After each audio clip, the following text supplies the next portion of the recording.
За допомогою мультиметра можна зробити 3 простих, але дуже важливих перевірки автомобільної акумуляторної батареї. І регулярно виконуючи ці 3 прості перевірки, ви зможете вчасно виявити несправності та продовжити термін служби автомобільного акумулятора.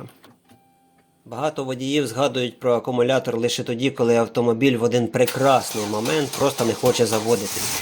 Насправді, щоб оцінити стан акумулятора, не потрібне якесь дороге обладнання чи спеціальний сервіс. Достатньо звичайного мультиметра і пару хвилин часу.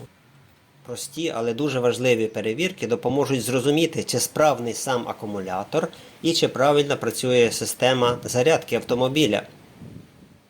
Почнемо з першої перевірки. Перевірка номер 1 – це вимірювання напруги при вимкнутому двигуні. Але перед вимірюванням бажано, щоб автомобіль хоча б кілька годин не працював. У такому випадку ви отримаєте найбільш точний результат. Інакше напруга буде трохи завищена, вона ще не встановилася. Так от вмикаємо мультиметр у режим вимірювання постійної напруги. Підключаємо, як завжди, червоний щуп до плюсової клеми, а чорний до мінусової. І тепер дивимося на покази. Якщо мультиметр показує приблизно 12,6 вольт, це означає, що акумулятор практично повністю заряджений і перебуває в хорошому стані.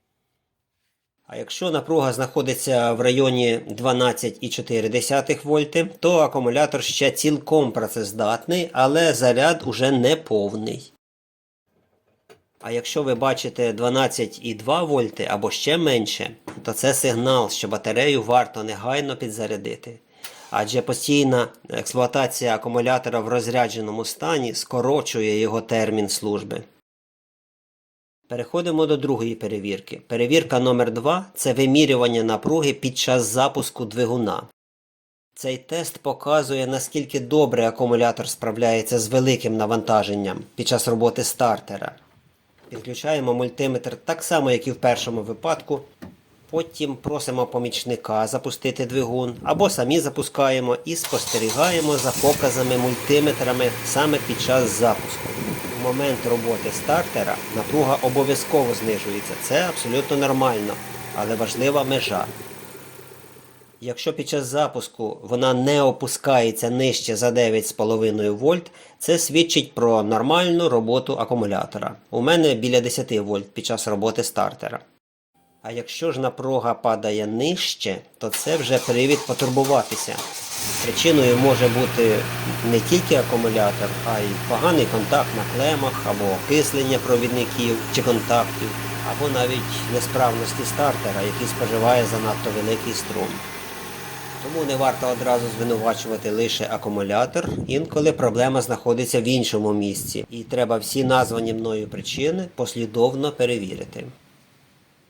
І нарешті перевірка номер 3 – це вимірювання напруги після запуску двигуна. Після того, як двигун запрацював, акумулятор уже не є основним джерелом живлення. Цю роль бере на себе генератор, який одночасно і живить електрообладнання автомобіля, і підзаряджає акумулятор. І саме зараз ми можемо перевірити, чи правильно працює система заряджання. Реле-регулятор чи електронний регулятор в сучасних автомобілях. Вимірюємо напругу акумулятора при працюючому двигуні. При справному генераторі та регуляторі напруги мультиметр має показувати приблизно від 13,8 до 14,6 вольт. Як правило, 14 з гаком вольт.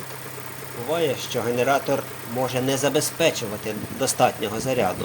Через це акумулятор поступово розряджатиметься навіть під час поїздок. І один з негативних наслідків цього – це відставання однієї з банок від інших. Про це є відео на нашому каналі. Якщо ж напруга перевищує норму, це також погано. Перезаряд акумулятора скорочує його ресурс і може призвести до серйозних пошкоджень автомобільної електроніки, наприклад, блоку електронного керування. Тому важливо контролювати не лише стан самого акумулятора, а й роботи всієї системи заряджання. До цього ми й вимірюємо напругу під час роботи двигуна. Підведемо підсумок. Ми маємо 3 дуже прості перевірки. Перша – оцінюємо рівень заряду акумулятора при вимкненому двигуні. Друга, перевіряємо, як він поводиться під великим навантаженням, саме під час запуску. І третя, переконуємося, що генератор правильно заряджає акумулятор вже під час роботи двигуна. Усі ці вимірювання займають буквально декілька хвилин, але можуть допомогти вчасно виявити проблему, уникнути неприємних сюрпризів і суттєво продовжити термін служби акумуляторної батареї. Якщо ви будете виконувати такі перевірки хоча б 2 рази на рік, то будете завжди знати реальний стан свого акумулятора, всієї системи заряджання і зможете вчасно відреагувати на будь-які відхилення чи неполадки. Дякую вам за перегляд, бажаю успіхів!